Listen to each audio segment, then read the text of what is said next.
vemos sua glória, seu amor nos libertou.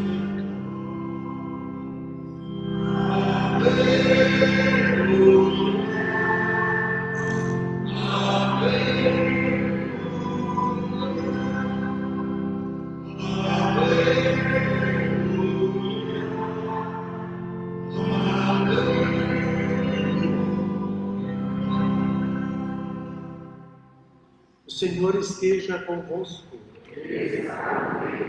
Proclamação do Evangelho de Jesus Cristo segundo São Marcos. Naquele tempo, alguns fariseus se aproximaram de Jesus para pô-lo à prova, perguntaram se era permitido ao homem divorciar-se de sua mulher. Jesus perguntou: "Que vos ordenou Moisés?" Os fariseus responderam: "Moisés permitiu escrever uma certidão de divórcio e despedida." Jesus então disse: "Foi por causa da dureza do vosso coração que Moisés vos escreveu esse mandamento. No entanto, desde o começo da criação, Deus os fez homem e mulher. Por isso, o homem deixará seu pai e sua mãe, e os dois serão uma só carne. Assim, já não são dois, mas uma só carne. Portanto, o que Deus uniu, o homem não separa." Em casa, os discípulos fizeram novamente perguntas sobre o mesmo assunto. Jesus respondeu: "Quem se divorciar de sua mulher e casar com outra, cometerá adultério contra a primeira. E se a mulher se divorciar de seu marido e casar com outro, cometerá adultério." Por isso, depois disso, traziam crianças para que Jesus as tocasse. Mas os discípulos as repreendiam. Vendo isso, Jesus se aborreceu e disse: "Deixai vir a mim as crianças, não as proibais, porque o reino de Deus é dos que são como elas. Em verdade vos digo, quem não receber o reino de Deus como uma criança, não entrará nele." Ele abraçava as crianças e as abençoava, impondo-lhes as mãos. Palavra da salvação. Glória a Senhor.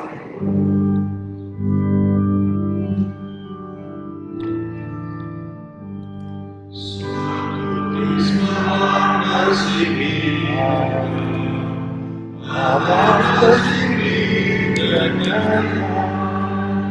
Só tu tens palavras de vida, palavras de vida eterna. Estimados irmãos e irmãs, nos reunimos no domingo de manhã para encher o nosso coração de alegria, de esperança, para olharmos com confiança para frente. No mês de outubro, nós celebramos na sexta-feira, 1º de outubro, o dia de Santa Teresinha do Menino Jesus, que nós temos a imagem ali na lateral. Essa santa que nunca saiu lá depois dos 15 anos, quando entrou no convento em Lisieux, nunca mais saiu de lá. E, no entanto, o Papa Pio XI a colocou como padroeira das missões, porque dali ela rezou, desejou, amou, e dizia que quando ela morresse ia fazer cair uma chuva de rosas do céu sobre todos os cristãos, sinal do amor, do carinho, do perfume de Deus sobre toda a humanidade. No final da missa vamos fazer a novena das rosas. Eu estou no 3º dia, podemos levar para casa essa novena. Quem faz o 1º, o 2º, faz os 9 dias. É muito bonita essa novena, vamos fazer depois. A liturgia de hoje, como eu dizia no início, ela nos coloca diante desse tema tão importante, tão essencial da vida, que é o tema do amor, da união. O ser humano não foi feito para ser indivíduo, mas para a liberdade, para a comunhão. Já muitos filósofos disseram, até Sartre, Heidegger melhor, dizia que o ser é um ser com, nós somos com os outros. O ser com é a essência do ser humano, não é uma contingência, Não existe ser senão com os outros. E Deus nos fez a sua imagem e semelhança. Por isso, diante dessa armadilha que os fariseus prepararam para Jesus, porque não é que eles queiram entender a coisa, eles já entenderam o que eles querem. Eles são fechados, são duros, usam a religião para pôr fardos nos ombros dos outros, né? E fazem essa pergunta, e diz claramente, o texto grego diz, para peiratson tesauton, para pô-lo à prova, peiratson tesauton, ele, para pô-lo à prova, o mesmo verbo de Satanás lá no deserto, que tentava Jesus. É lícito dar carta de divórcio? Ele pergunta para Jesus, e Jesus responde com uma contra-pergunta, perguntando o que vos ordenou Moisés?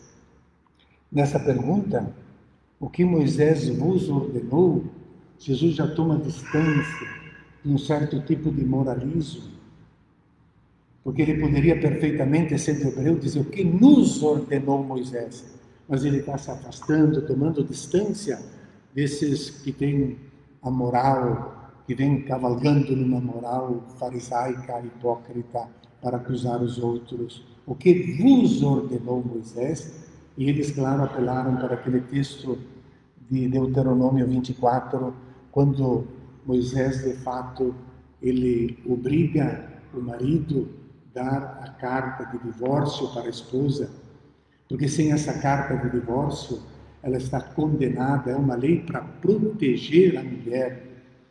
E no tempo de Jesus, fica bem claro por causa da discussão, mas qual é o motivo?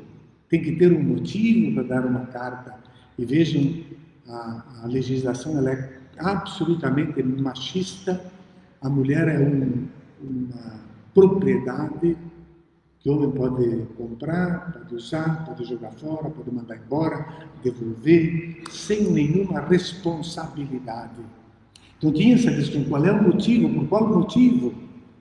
Então as duas escolas famosas, Hillel e Shammai, que todos conhecem, discutiam isso. Shammai era mais rigoroso, então dizia tem que ter alguma coisa de vergonhoso, um adultério, alguma coisa assim, mas o outro já dizia, não, qualquer coisa, até se estragou um prato de comida, ou se o marido agora se encantou por uma outra, ele já, essa aqui não lhe dá mais satisfação, que dava de dar a carta, manda embora.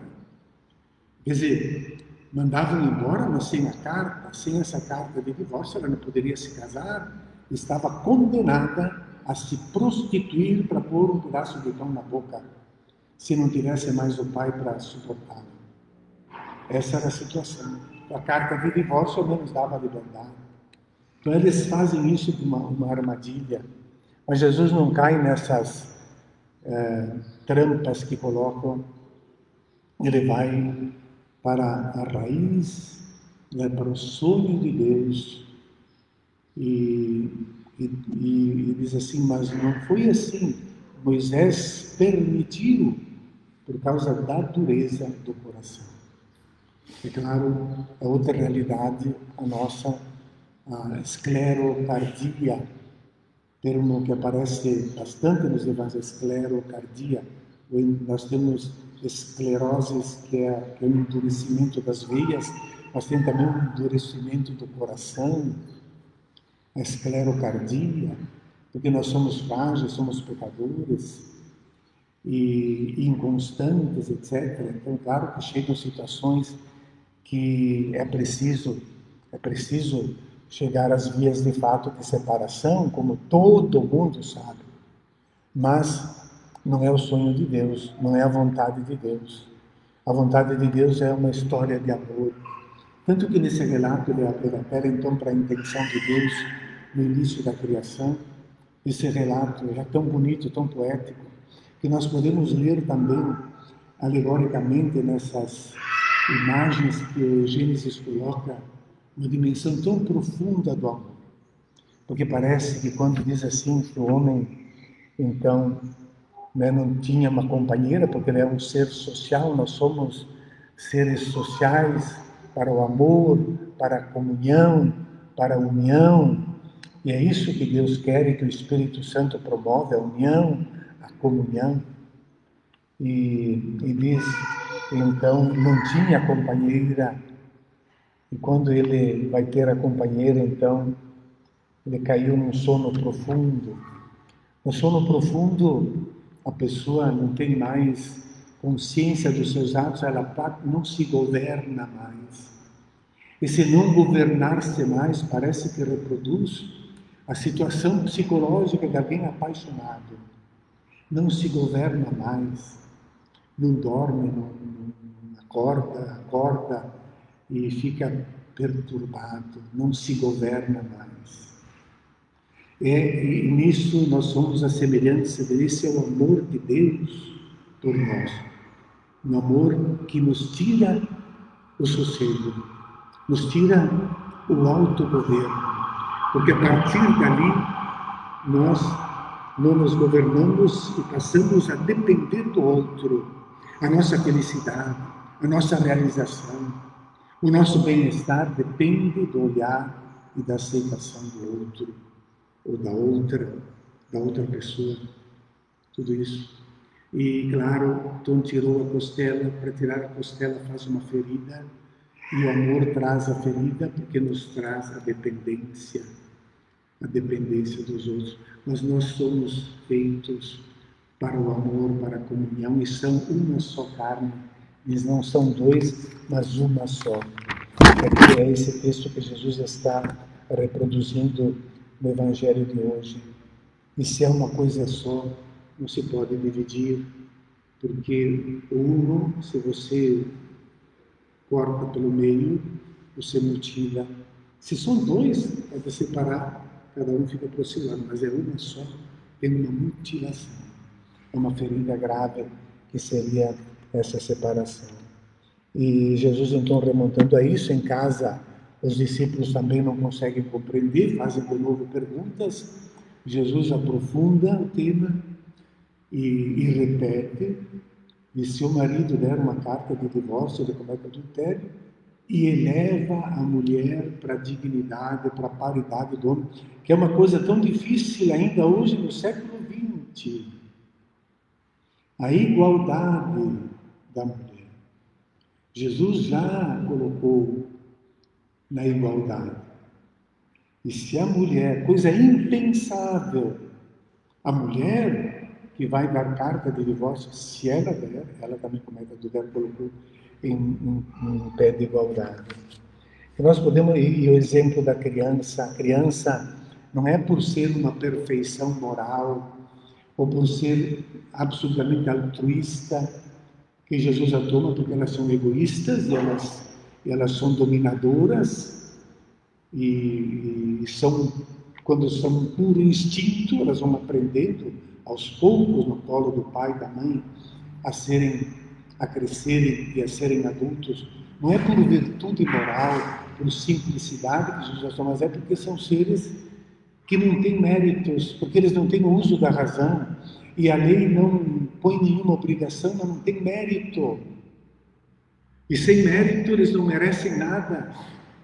Tanto isso aparece na multiplicação dos pães, 5.000 homens, sem contar mulheres e crianças, porque eles não contam.